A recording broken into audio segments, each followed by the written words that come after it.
Muy bien, buenas tardes. Bienvenidos a la charla de esta tarde en este Día Internacional del Aire Limpio para lograr un cielo azul. Agradezco a los organizadores del evento, el haberme involucrado pues en esta serie de pláticas. Mi ponencia está ligada con el impacto de políticas públicas en la contaminación del aire enfocado a contaminantes tóxicos no regulados, que es el área de, mi, de mi especialidad. Mi nombre es Omar Amador Muñoz, trabajo en el Centro de Ciencias de la Atmósfera, soy investigador en dicho centro y soy responsable del Laboratorio de Especiación Química de Aerosoles Orgánicos Atmosféricos. Están mis datos. Y siéntense libres de mandarme cualquier comentario, inquietud, pregunta que deseen. Bueno, vamos a comenzar con la charla.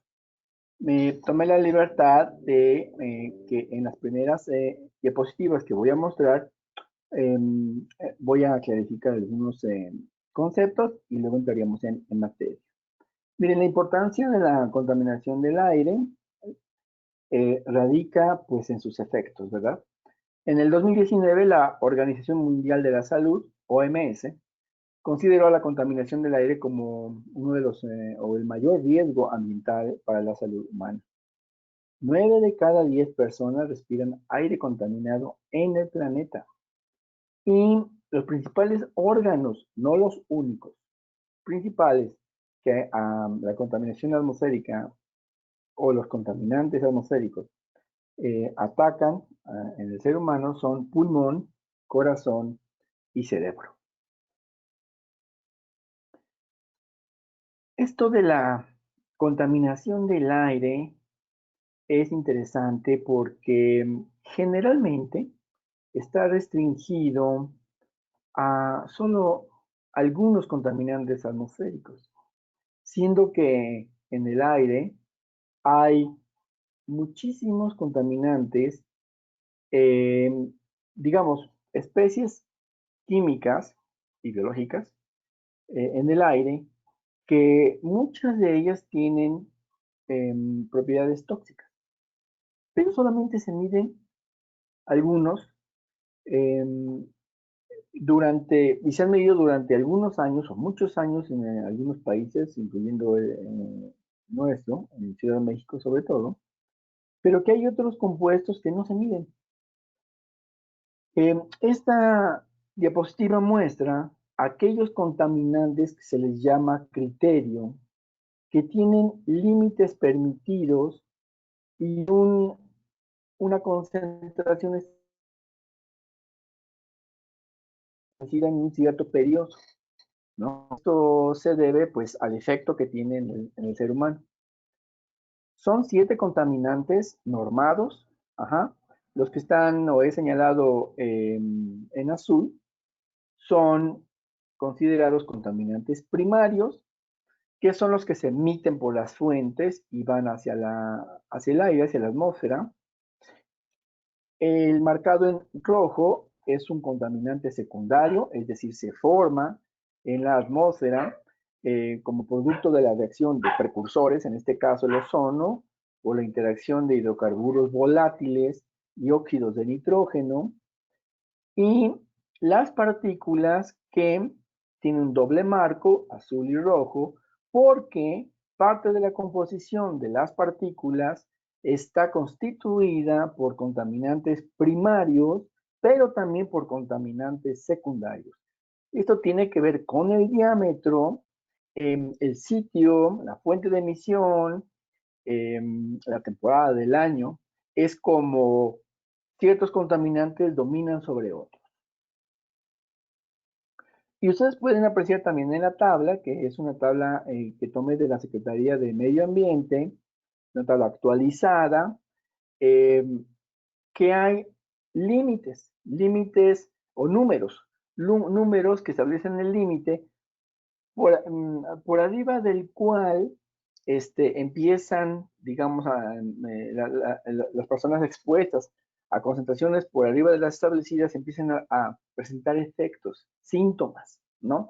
Eh, síntomas relacionados con ese contaminante, que puede ser desde irritación, mareos, vómito, cansancio, pero hasta enfermedades, digamos, crónico-degenerativas, asociadas con algunas morbilidades, por ejemplo, ataques al corazón, al cerebro,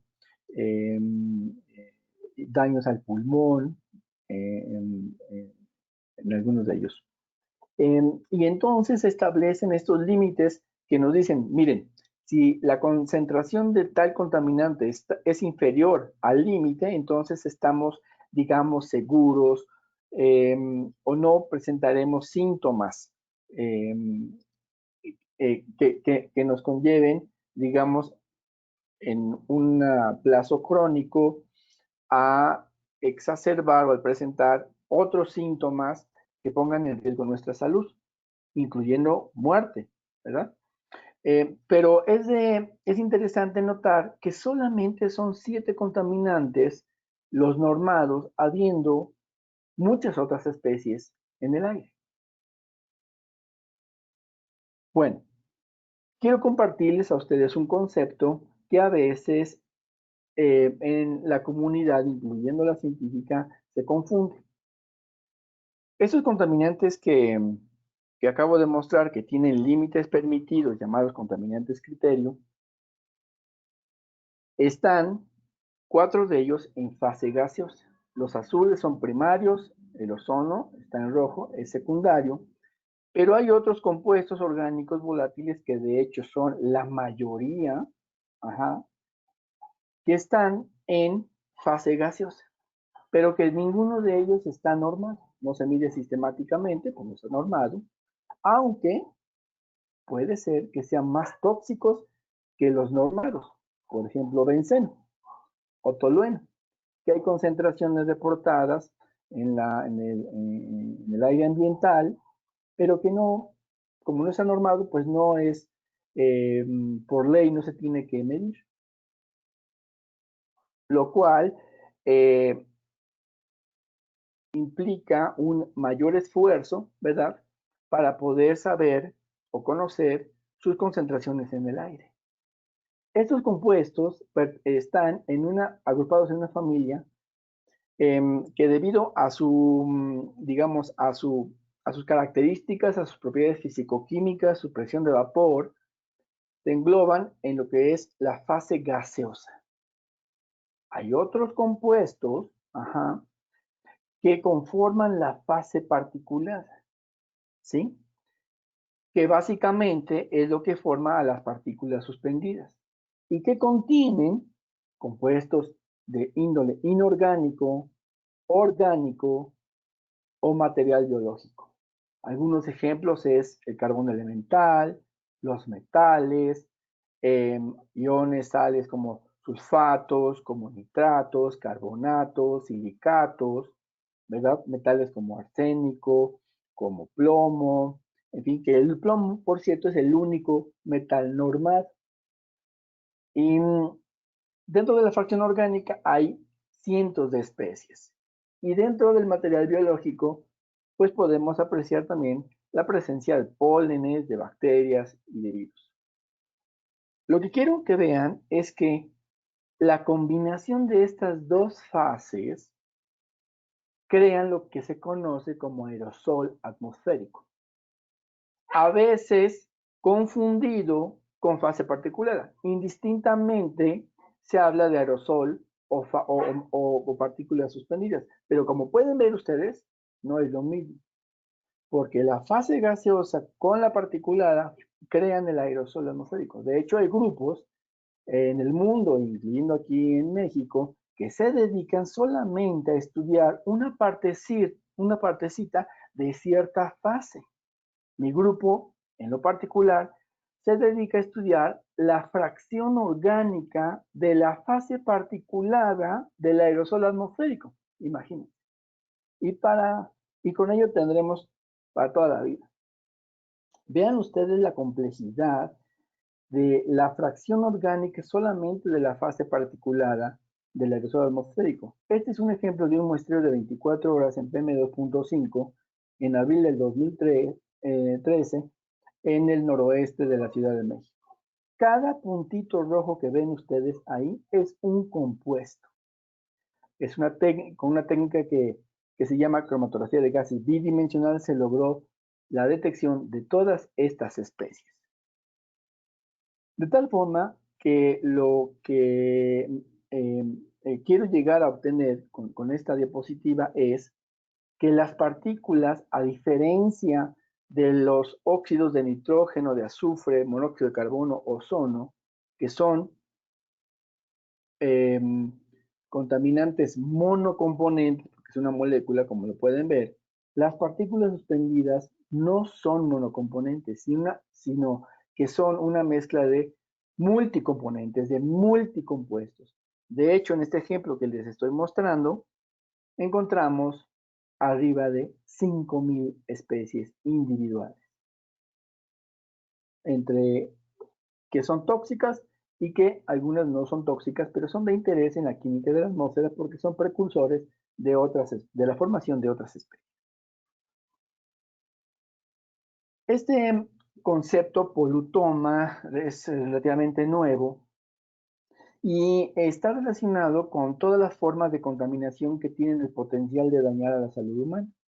El modelo incluye la exposición a los contaminantes por parte de los humanos desde que nacen hasta que mueren.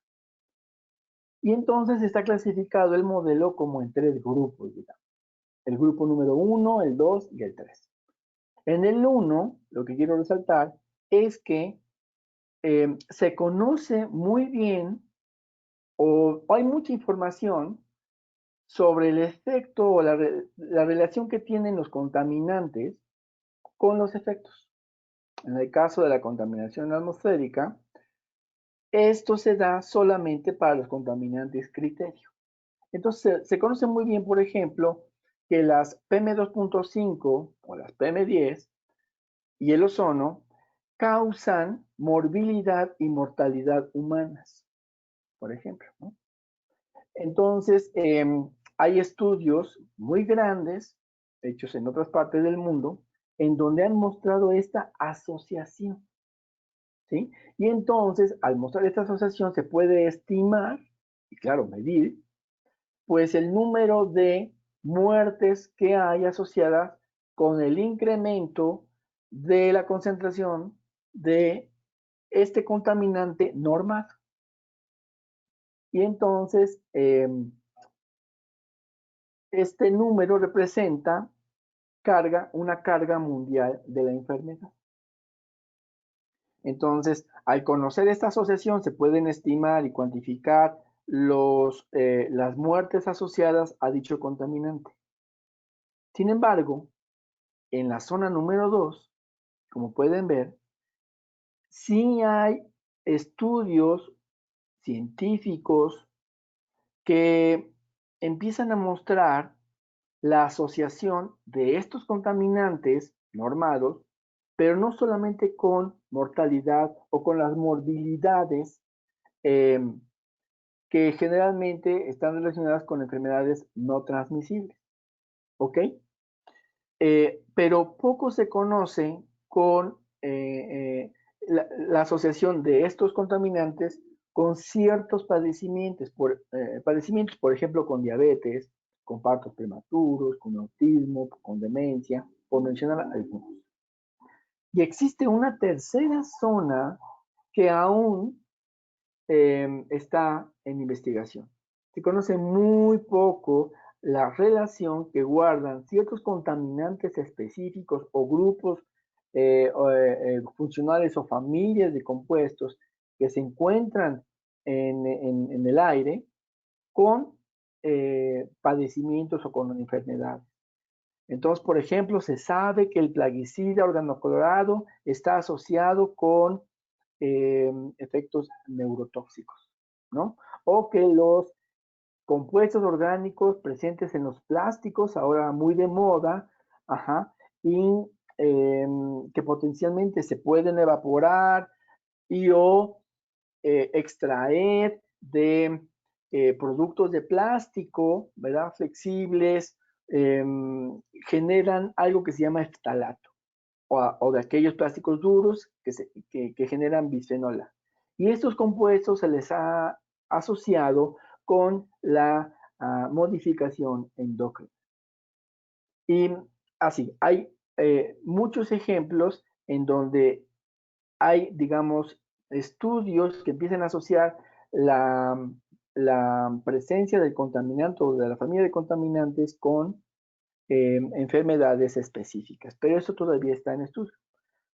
A lo que quiero llegar es que los contaminantes criterio solamente que se encuentran en el grupo número 1 están bien caracterizados en cuanto a sus efectos y producción de morbilidad, asociación con la morbilidad y con la mortalidad. Pero existen muchísimos más compuestos, como les acabo de mostrar, que pueden ser más agresivos que estos contaminantes y tener asociación con otros padecimientos. Por ejemplo, se ha visto incidencia de cáncer de mama en mujeres. ¿Por qué razón? ¿Será por cuestiones ambientales, por ejemplo? Y entonces, más estudios se necesitan sobre el tema. Ok, entonces, eh, como los contaminantes criterios son los más estudiados, pues hay muchísimos estudios relacionados con ellos y mediciones históricas, sistemáticas que nos pueden marcar tendencias. El objetivo de la plática es ver cuáles han sido las estrategias o las políticas implementadas por los gobiernos para controlar eh, la emisión de estos contaminantes criterio, que se sabe muy bien, ¿verdad? Por esta clasificación en el grupo número 1, que tiene una asociación con morbilidad y con mortalidad humana. Y entonces déjenme decirles que hay una buena noticia. Las estrategias implementadas por los gobiernos han sido las acertadas, las adecuadas. Esta fotografía, esta gráfica, la obtuve de un análisis histórico que se presentó recientemente, en donde se observó, digamos, o se describe cómo es el cambio de la concentración de ozono en 3 décadas, ¿no? Tomando como referencia 1990, que en esos años la Ciudad de México fue considerada como una de las más contaminadas del mundo. Y entonces empezaron a tomar acciones eh, para poder mejorar la calidad del aire al reducir los contaminantes criterio.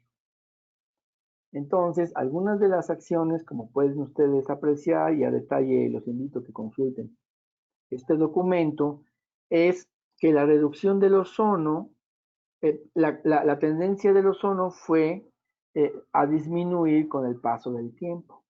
Y esto se debe a que si el ozono, que es un contaminante secundario, se produce por precursores de orgánicos volátiles y óxidos de nitrógeno, pues al disminuir estos, también va a disminuir la concentración de ozono. Y para ello se toman ciertas medidas para minimizar las emisiones. Por ejemplo, una atinada decisión fue el sacar de la ciudad a empresas grandes. Por ejemplo, la refinería 18 de marzo se desplazó fuera de la Ciudad de México. Otra excelente toma de decisión es la implementación de convertidores catalíticos en los automóviles. Esto ayudó a mejorar la oxidación de hidrocarburos no quemados o de especies no quemadas, por ejemplo, del CO a CO2 o de hidrocarburos parcialmente quemados totalmente hasta CO2. Ayudaba a la combustión y eso también minimizó la presencia de orgánicos en el aire. La reformulación de gasolinas, por ejemplo, al eh, digamos, anteriormente se utilizaba plomo como aditivo para ayudar en la combustión y la eficiencia del motor, y se sustituyó por metilterbutiléter, MTBE, y con eso bajó la concentración de plomo, que es tóxico porque se adhiere a los huesos más rápido que el calcio y también provoca o tiene efectos neurológicos. Entonces, se ha observado esta disminución en un trabajo reciente con el grupo de la doctora Morton. Se observó que hay aproximadamente 20 nanogramos por metro cúbico de plomo en PM2.5, cuidado, pero es una concentración muchísimo menor que el límite máximo permitido por la normatividad mexicana, que es 1500 nanogramos por metro cúbico, ¿no? Nosotros encontramos 25 nanogramos por metro cúbico, para que vean ustedes la diferencia, y que la toma de decisión, digamos, al reemplazar el plomo en las gasolinas tuvo su efecto. Otra muy buena estrategia, pues, es el solicitar o cada vez más mejor calidad en los combustibles. La verificación vehicular también fue una estrategia fundamental tomada por el gobierno, y no solamente implementar los verificentros, sino mantenerlos con tecnología de punta correctamente. Actualmente la información no se puede manejar en los verificentros, sino se manda a un centro de comando donde se están verificando, digamos las concentraciones de los contaminantes que se miden. Eh, el cambio de tecnología tiene que ser lo más nuevo posible. Es decir, se toman acciones para poder minimizar la emisión del combustible, ¿verdad? Porque lo que pasa es que en los automóviles el combustible, pues la fuente de energía para mover el vehículo, pues tiene que ser eficientemente utilizado. De otra forma es dinero a la basura. Eh, y ese dinero en forma a la basura, pues sale en el escape y se va a la atmósfera. Entonces no tiene sentido, digamos, traer un vehículo que no está en óptimas condiciones para su circulación, porque todo sucede. Gasta uno más digamos, en abastecerlo de combustible, pero al mismo tiempo contamina uno. Entonces, ¿qué es lo que hay que hacer? Pues mantener en buenas condiciones el vehículo. Eh, lo mismo, por ejemplo, en los hogares. Los programas que se han implementado actualmente, pues es, digamos, utilizar menos el gas y cambiarlo a calentadores solares, y con eso pues, se minimiza también la emisión de gas a la atmósfera o de los productos de combustión incompleta. Estrategias como el cambio de combustibles licuados por gas también ha sido muy bueno, porque la eficiencia con el gas es mejor, digamos, y la generación de contaminantes es menor. La introducción de transporte público masivo, eso ha ayudado bastante tanto a la movilidad como a la reducción del contaminante atmosférico. El metro, por ejemplo, que está electrificado, también, digamos, mueve millones de personas al día y es una fuente, digamos, poco contaminante, solamente de lo que se genera por fricción en los neumáticos, pero en fin, no hay combustión ahí. Entonces el producto de combustión incompleta pues es lo que afecta a las zonas urbanas que utilizan mucho el combustible petrogénico. Digamos, entonces las estrategias han funcionado, y como pueden ustedes observar, pues la concentración a través de los años del ozono pues ha disminuido. Esta es una gráfica tomada de una publicación reciente por Luisa Molina, en donde se observa que no solo el ozono ha disminuido desde los 90, sino que también el resto de los contaminantes. Todos tienen un porcentaje de reducción, tomando como referencia a 1990, como cero, como pueden ustedes observar, digamos, la tendencia ha sido a la disminución. Y de todos, sobre todo aquellos de los contaminantes en fase gas producidos por combustión incompleta. Y resalto ahí dos contaminantes que en los últimos años pues se han mantenido, inclusive han incrementado su concentración, como son el ozono y las partículas menores a 2.5 micrómetros. Y bueno, esto algunos de mis colegas están discutiendo por qué razón se ha visto incrementado el ozono. Y bueno, pues tiene que ver con los regímenes de orgánicos volátiles y de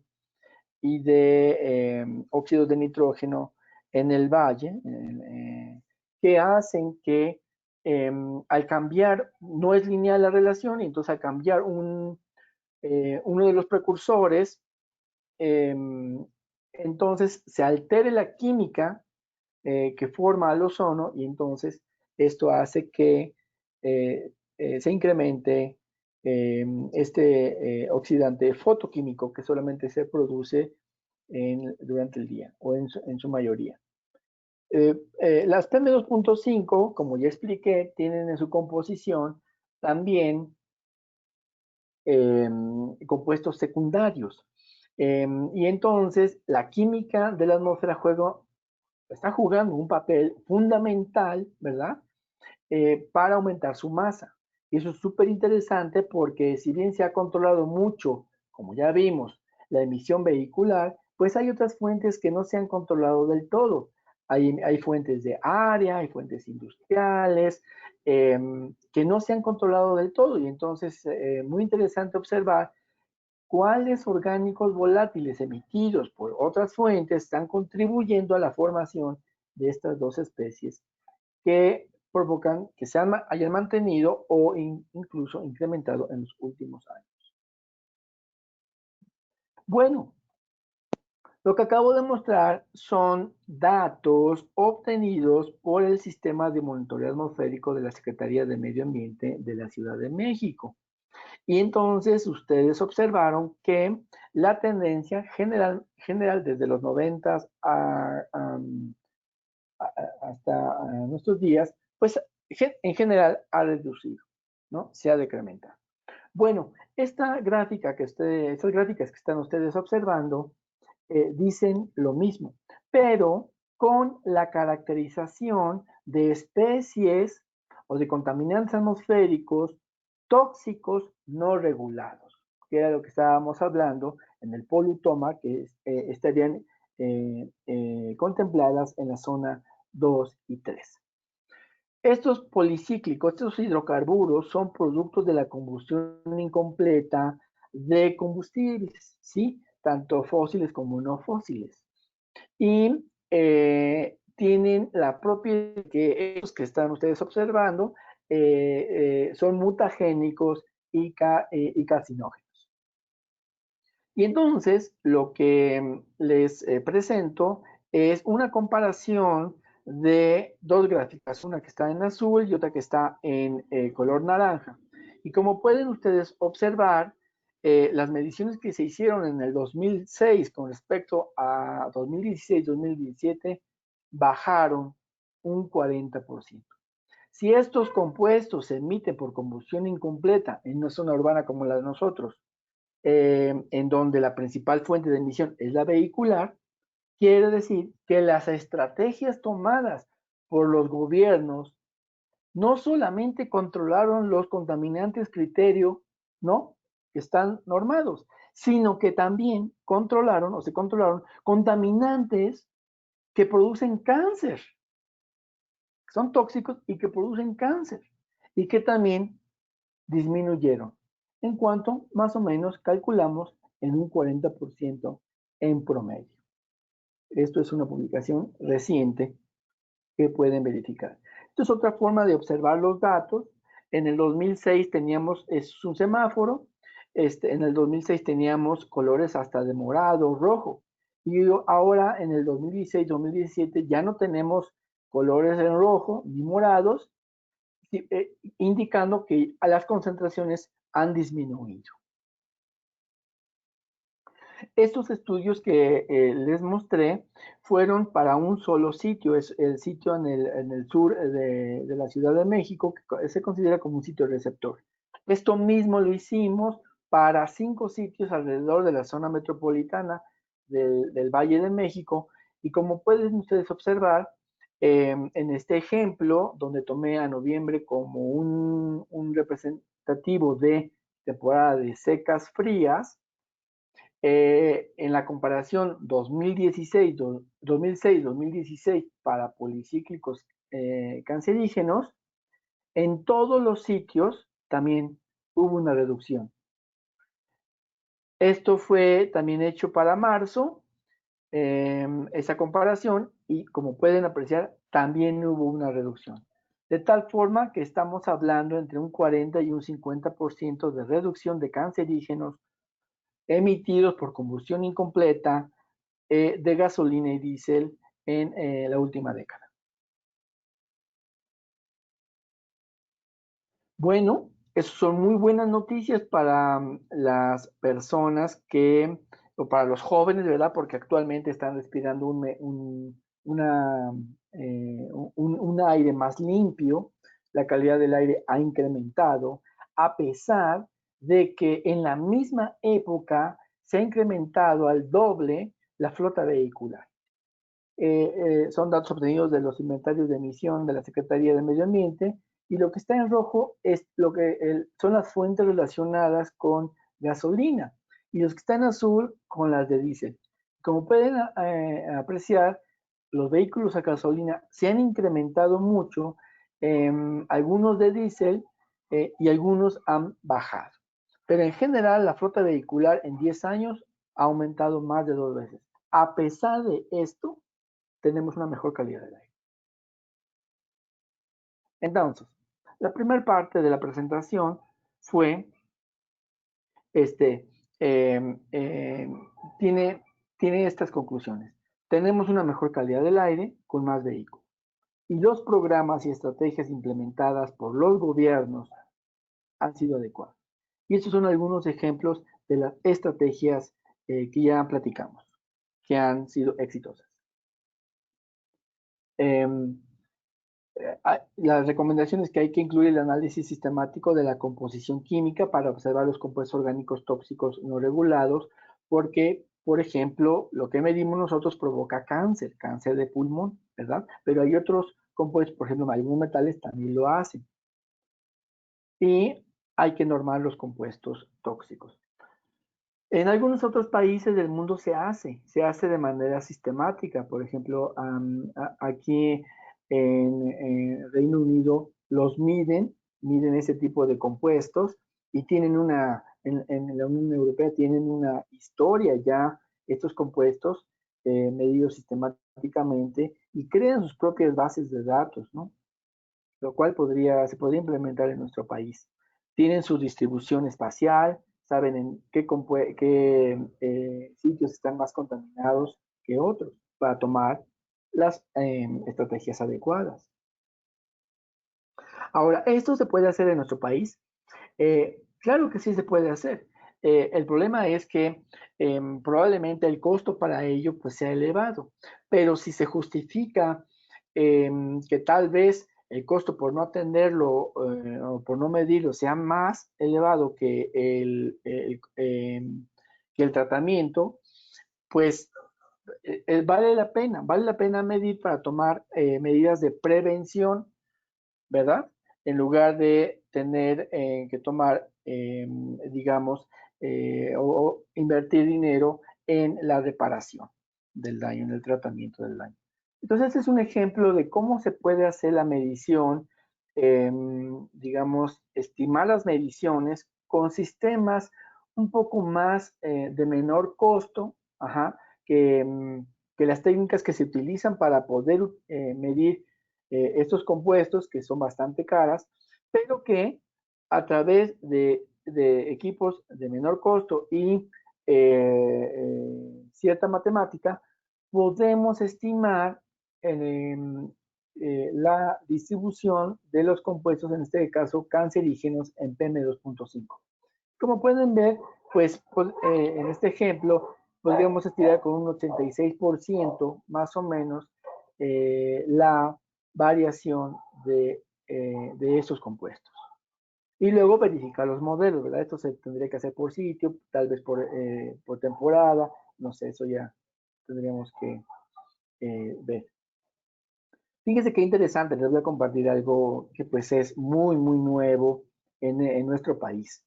A través de una colaboración que se hizo con la Secretaría de Medio Ambiente y una excelente voluntad política de los administradores, pues tuvieron a bien en invertir equipo científico para medir compuestos tóxicos no regulados. Y eso hay que aplaudírselo, porque quiere decir que el gobierno, digamos, que es responsable de la salud de la población, de tener las mejores condiciones o ofertar las mejores condiciones para que la población, en este caso, pueda respirar un aire limpio. Ajá. Tuvo bien invertir en este tipo de equipos para saber qué más hay. ¿Qué más hay de lo que normalmente medimos y que está normado?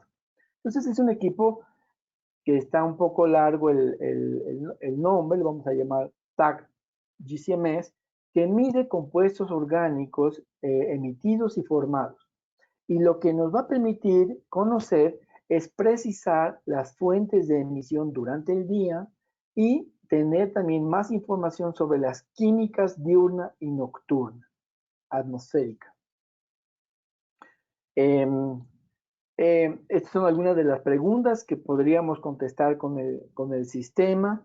Pudiéramos ver o evaluar si la cantidad del total de las partículas presentes o medidas en la Ciudad de México, qué porcentaje pueden venir de fuera y cuántas son producidas dentro de la ciudad, qué contienen, en qué son tóxicas, no tóxicas, en todos lados de la ciudad es la misma toxicidad o no. La composición nos va a dar el tipo de fuente de emisión, por ejemplo, y su transporte, pues el tipo de orgánicos secundarios que están relacionados con el precursor que se tiene que emitir por una fuente que se tiene que controlar, ¿no? Entonces, da bastante información. Este es un esquema muy general del tipo de equipo que se tiene ahora en el laboratorio. Ajá. Y miren los resultados que se han estado obteniendo. Esto va a salir en el informe de la Secretaría de Medio Ambiente en este año, digamos, una edición del año pasado. Pero como pueden observar, es la primera vez que podemos mostrar la distribución horaria de HAPs cancerígenos en PM2.5. Como pueden ustedes ver, en la mañana, digamos, de 7 a 8 y en la noche de 9 a 10 son los máximos, y esto es por la circulación vehicular. Es un comportamiento cíclico sistemático. Son mediciones durante noviembre, diciembre del 2018, y aquí hay 450 mediciones promediadas. En el gráfico de abajo mostramos a otro tipo de policíclico muy interesante. Este no es tóxico per se, no se ha reportado que sea mutagénico o cancerígeno, pero es un marcador inequívoco de la quema de biomasa, de la quema de madera suave, que a diferencia de los cancerígenos, que son producto de combustión incompleta de gasolina y diésel principalmente, y ven ustedes los patrones, son completamente distintos. Mientras que los cancerígenos se emiten en el día, donde hay mucha circulación vehicular, y en la noche, solo con un máximo, el reteno se mantiene constante con máximos durante toda la noche. Y a través de usar la meteorología, que es súper importante para poder identificar o descartar fuentes y también conocer procesos de formación, nos dimos cuenta que la mayoría del reteno proviene del suroeste a nuestro sitio de muestreo, que es aquí de la Jusco, por quema de biomasa principalmente durante la noche. y lo cual concluimos que las PM2.5 durante la noche en épocas de secas frías proviene de esta zona de la Ciudad de México. Esto no lo pudimos haber hecho si se analiza los compuestos de manera normal, tradicional, con métodos, digamos, de referencia, pero que no tienen la resolución temporal u horaria que tiene este sistema. Este sistema, adquirido por la Secretaría, nos ha permitido conocer en qué momento y de dónde provienen las partículas, ajá, eh, eh, que vienen a la Ciudad de México. Bueno, y este es el resumen de la primera campaña que tuvimos al utilizar el sistema, este sistema de vanguardia. Como pueden apreciar, las barras rojas son policíclicos, las barras verdes son alcanos, los azules son aldehídos, las naranjas son estalatos y los amarillos son quinonas. Algunos de ellos son emitidos directamente, es decir, contaminantes primarios, ¿sí? Algunos de ellos son contaminantes secundarios, es decir, formados en la atmósfera. Pero dentro de los contaminantes primarios, algunos son antropogénicos, o sea, digamos, emitidos por las actividades humanas, pero otros son emitidos de manera natural por las plantas, de manera biogénica. Y entonces ahora tenemos el conocimiento y sabemos en qué momento se emite cierto compuesto por las plantas, que probablemente ese compuesto sea precursor del orgánico secundario que contribuye a la masa de la partícula y que probablemente por eso no baja la concentración de la partícula. Y o del orgánico volátil que viene de otra fuente que no sea la vehicular y que contribuye también a la formación tanto de ozono como de secundarios que contribuyen a la masa de PM2.5. Es decir, es una información muy valiosa que les dará o nos dará conocimiento para que también los tomadores de decisiones basen sus estrategias, sus programas, sus políticas en evidencia científica. Algo que les quiero puntualizar es que si bien la concentración, aquí como pueden ustedes apreciar, la concentración es diferente, ¿verdad? Y al final, digamos, la línea punteada vertical separa los 2 meses, noviembre del lado izquierdo y diciembre del lado derecho. Como pueden ver, la cantidad de policíclicos cancerígenos va incrementando conforme avanza diciembre. Esto hace que la toxicidad de las partículas aumente, a pesar de que tengamos la misma concentración en masa de PM2.5. No muestro el gráfico, pero puedo mostrar que a la misma concentración en masa de un día de noviembre y de un día de diciembre, su composición varía y su toxicidad también. Entonces, ¿qué es lo que nos ha arrojado este excelente vínculo con gobierno? Es que las decisiones políticas y la implementación de acciones y estrategias deben sustentarse en evidencia científica. Se ha mostrado un ejemplo del vínculo entre gobierno y academia. La inversión en equipos científicos para medir contaminantes diferentes a los normados permitirá confirmar o replantear la toma de decisiones en beneficio de la población. Se debe profundizar en el conocimiento de aquellos contaminantes atmosféricos tóxicos no regulados. Tal es el caso de los compuestos, como acabo de presentar, que son de naturaleza química, y aquellos bioalergénicos, por ejemplo, los bioaerosoles también, polen, bacterias, virus, que hay grupos de trabajo que lo hacen, porque también son parte fundamental al evaluar la calidad del aire. Entonces, en esta plática hemos aprendido que la calidad del aire puede ser evaluada no solamente por aquellos contaminantes normados, sino que tiene que ser eh, evaluada con una visión muchísimo más amplia, considerando especies no normadas y que potencialmente pueden ser más tóxicas que las normadas, que aquellos que tienen ya límites permitidos. Ahora, con las tecnologías actuales, es posible hacer su medición y que sean económicamente viables. ¿Para qué? Para el beneficio de la población. Bueno, espero que esta plática haya sido de su interés. Todo lo que he mostrado, pues se lo debo a mi grupo de trabajo, que son los que hacen el trabajo duro para generar resultados confiables que le permita a la autoridad tomar decisiones en beneficio pues, de la ciudadanía. Gracias.